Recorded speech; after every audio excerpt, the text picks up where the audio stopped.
All right, what's going on, YouTube? This is BoxingWave. Wanted to speak on the Canelo fight last night. Watched the fight with a few of the fellas last night, and didn't really care too much about the undercard. I guess it was okay. I liked the Ryan Garcia performance. I thought that fight was pretty cool.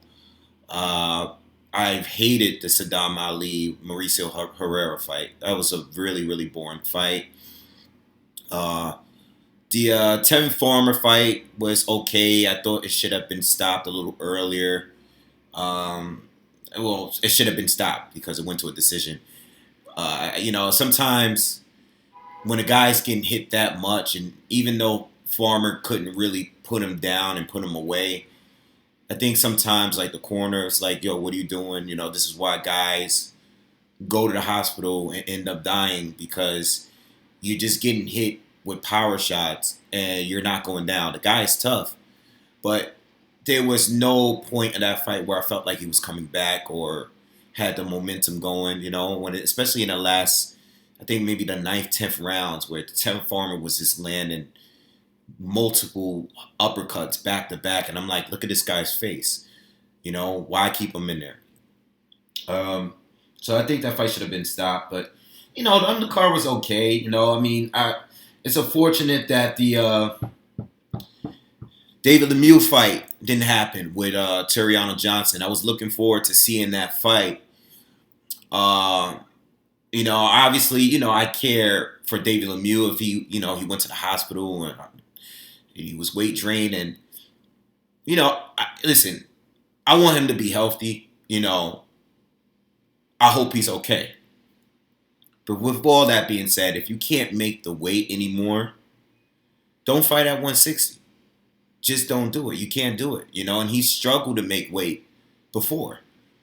If you can't make the weight, you have to fight at a bigger division. It is what it is. And at 168, I think he'll be solid at 168. You know, but you got guys that are preparing to fight you for months or for weeks, and it all goes to waste because you are weight drained. You know, don't agree to fight at that specific weight. Don't do these last minutes. I want to fight at 162. Can we do 162? That's no, it's not fair. These guys have to prepare just like you do. And these fighters got to stop draining themselves to make weight, man. You might be even a bigger puncher if you were to fight at 168. Anyway, Canelo against Fielding. I guess I gave Fielding a little bit more credit. I thought if Canelo was going to stop him, it'd be more later. I was thinking more like after the eighth round. Because I look at his opponents and I'm comparing what these guys have done against Canelo over the years. When I look at Khan fighting him and even Liam Smith and the distance he went. So I'm thinking that, Rocky Fielding, big guy at 168. I'm thinking, maybe he's going to lose. Clearly, I said that this was a strictly business politics fight.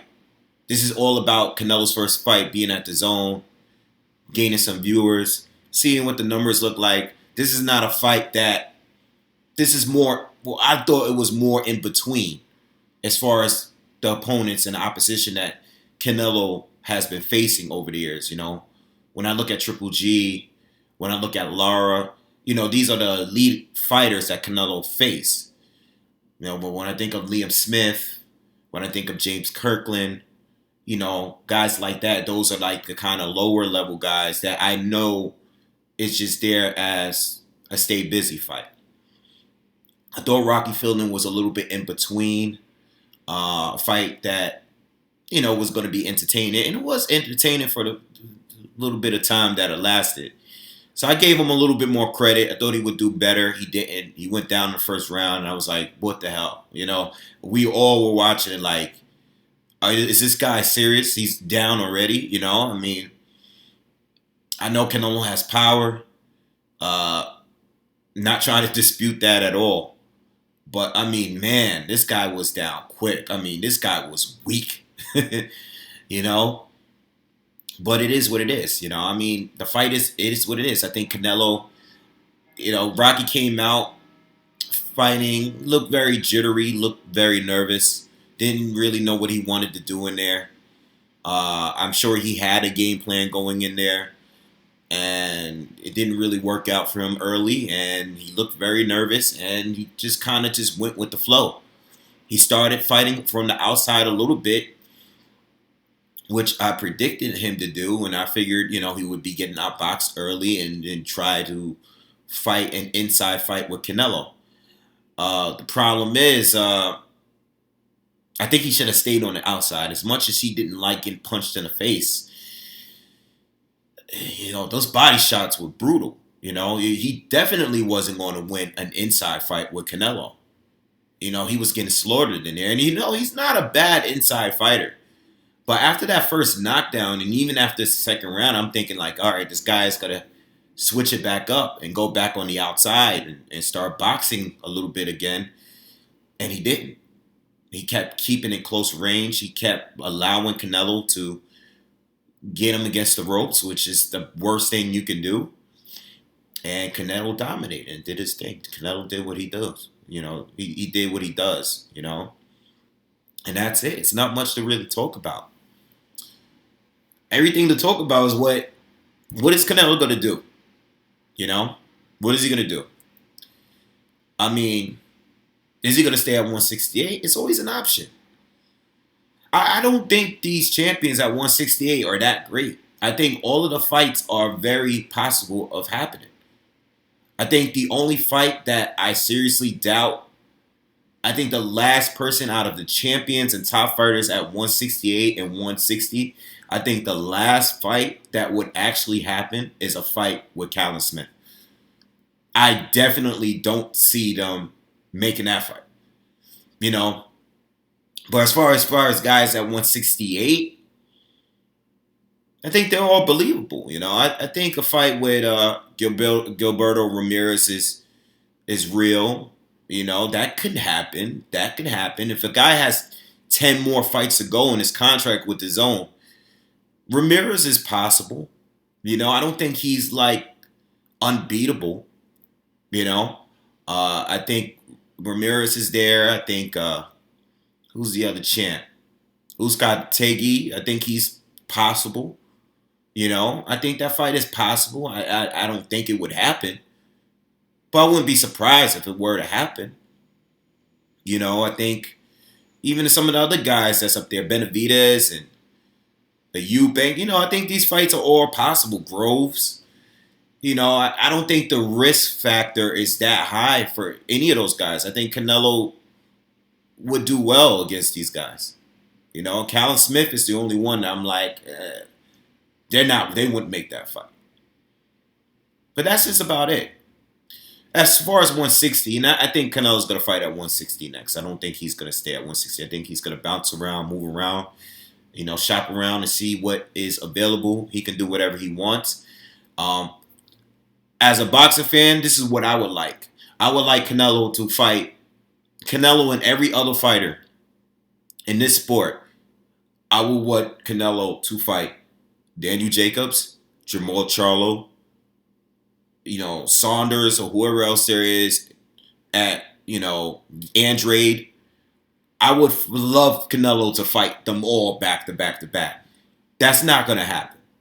It's just not going to happen. Not with Canelo Alvarez. It's not going to happen. One maybe out of every 3 fights is a fight that we really want to see.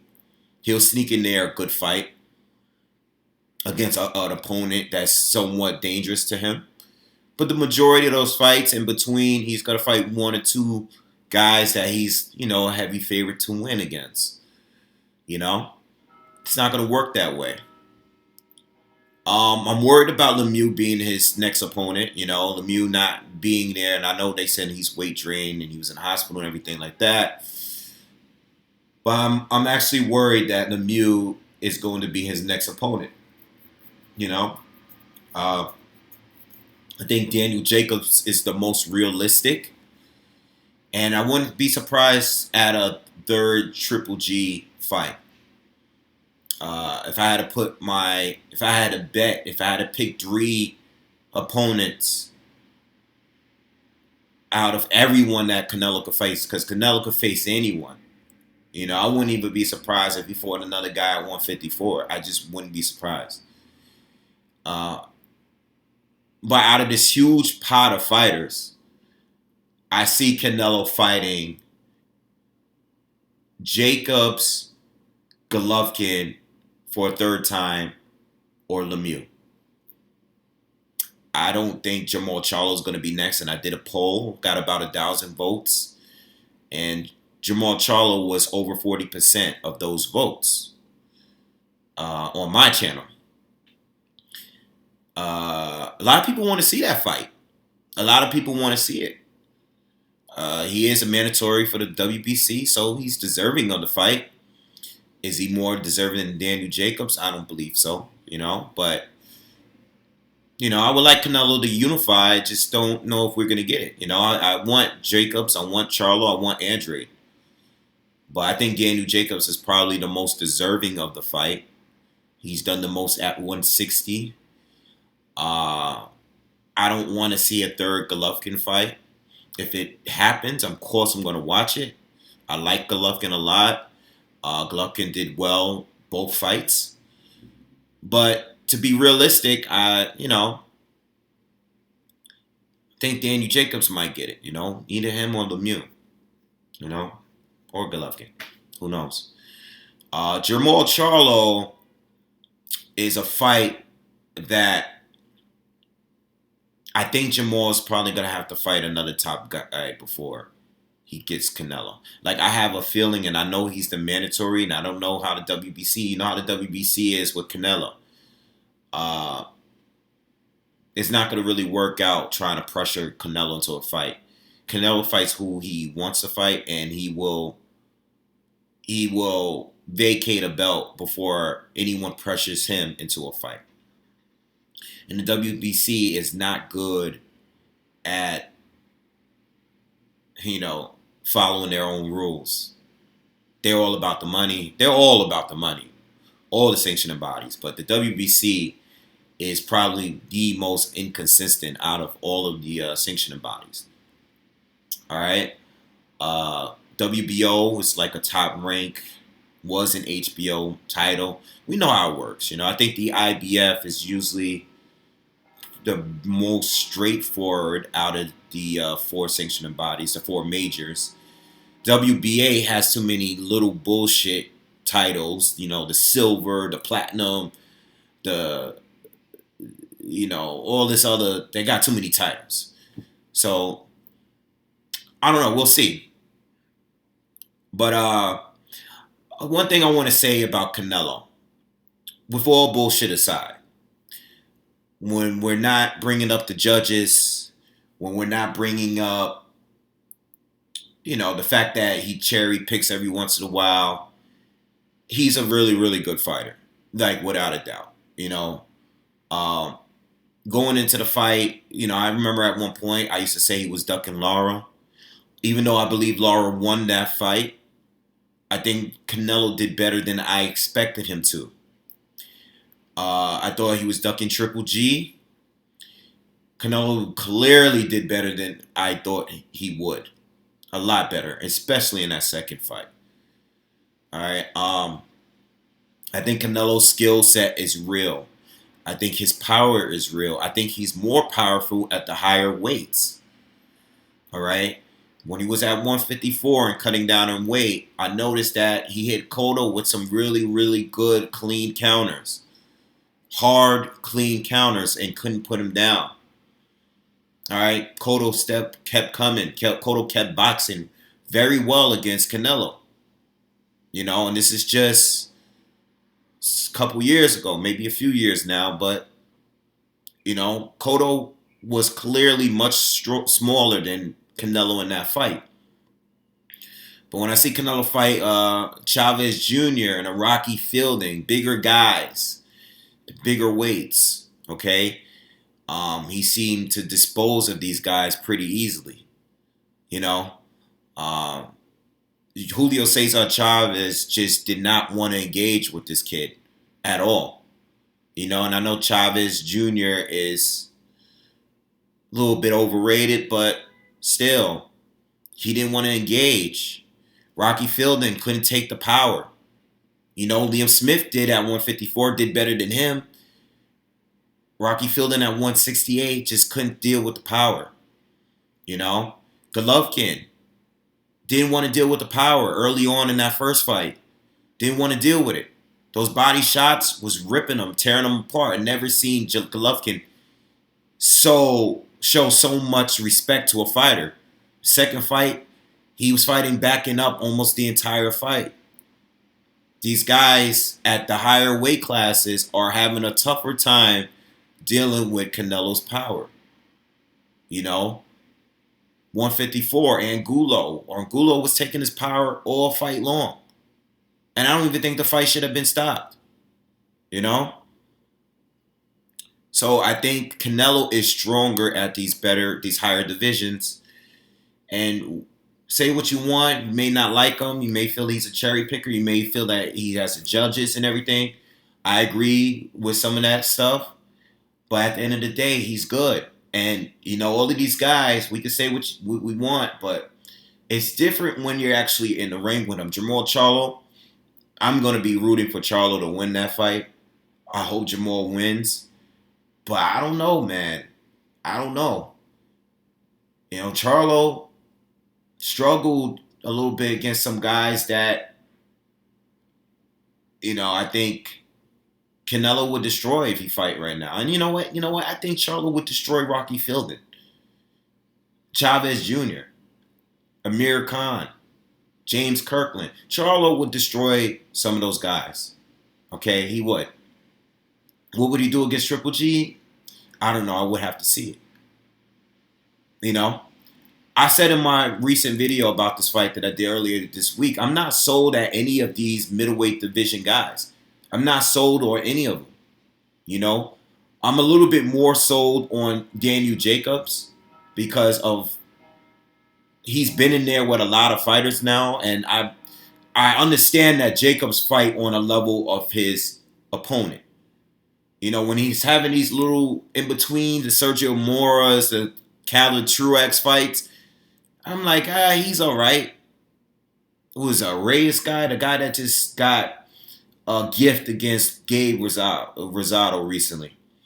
When he fights guys like that and he doesn't stop them or he doesn't dominate them, I'm like, Jacobs could, sometimes I'm like, I don't know about Jacobs, but when he steps up, when he fights, the Deverenchenko's, the Triple G's, the Peter Quillins, I'm like, all right, Jacobs is legit. It really depends on who he's facing, So anyway, I think Canelo is dangerous for anyone at 160. At 160, I think he beats them all. I think Saunders is the hardest one to pick out of all of them. I think Saunders is so fast, so slick in there. I think he may be the most difficult. But Saunders got caught up with juicing recently. And that's another thing, man. This is going to end this video with this. The middleweight division has gone to shit this year. I mean, everybody's failing. Everybody's pulling out of fights from some crazy guy. Lemieux recently pulling out the other day of his fight for Toria, not because of drugs, but, for dehydration or, just being weight drained or whatever. You got Saunders this year. You had Canelo before the Triple G rematch. You have Willie Monroe now. He's not going to be fighting. He might be replaced now by Matt Korobov. What's up with these middleweights, man? They're all fucking up. And I'm really disappointed in that because the division is cluttered with good, really good fighters. But none of them are fighting each other because the fights are getting canceled for whatever reason. Now I'm not crazy about the Willie Monroe fight with Jamal, but I mean, Jamal got to take who he has to take until he gets to land a big fight with Triple G or Canelo, because he wants the fights. It's just that they're not really trying to fight him, and I was I think if Jacobs don't work out a fight with Canelo, Jacobs need to fight. He needs to fight a Jamal Charlo, or Andre do. One of these guys need to fight one of these fighters before. Jamal has to either fight. Jamal is going to have to either fight Jacobs or Andre before he gets the Canelo fight. I don't think Canelo's going to give him the fight until he fights one of those guys. I just don't see it. I think he deserves it, but I just don't see it. He's going to have to get in there with somebody tough. He's going to have to. Unfortunately for him, I don't think he's just going to get the Canelo fight. I don't think he's going to fight the quality guys he's fighting now and just move straight to Canelo. He's going to have to fight a really tough fighter at some point. And it's going to be either Andre or Jacobs. I think those are realistic. I even see him fighting Lemieux before he fights Canelo. I just don't think Canelo's going to fight him. I think Canelo would get stripped before fighting him. If he has to fight, or if he's forced to fighting him within the next fight or two. Anyway, it's so many things because everything is evolving around whatever Canelo does, which is annoying. This division is like full of guys that's just waiting on their shot. Canelo, and that's just about it. I think Daniel Jacobs is the only one that I could say that absolutely deserves it more than anyone. And at 168, I would just like Canelo to unify. If he's gonna stay up there, unify with someone else. But most likely he'll get stripped if he does. I don't know how long he's gonna be the man. I don't know what titles. I gotta check that. I know the WBC. He owns the WBC and is it WBA or IBF? I'm not sure. I think it's IBF. Not sure. But anyway, I think that's all I wanted to really say on Canelo. Let me know who you guys think in the comments. Leave in the comments. Who will Canelo fight at May? I already asked this question before in my previous video. Who will he fight in May? Who should these other guys fight? What do you think of my points on Jamal Charlo? Who do you think Jamal should face if he is to win this fight against Matt Korobov or whoever he decides to fight? What is Daniel Jacobs to do?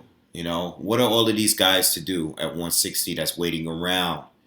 Do you see Canelo really fighting someone at 168? Do you think he's better off fighting at 168? Let me know what you guys think all in the comments. Make sure you hit subscribe. Created an Instagram for the channel. Make sure you follow me on there, BoxingWave Official. And I got more videos coming on the way, all right? Peace.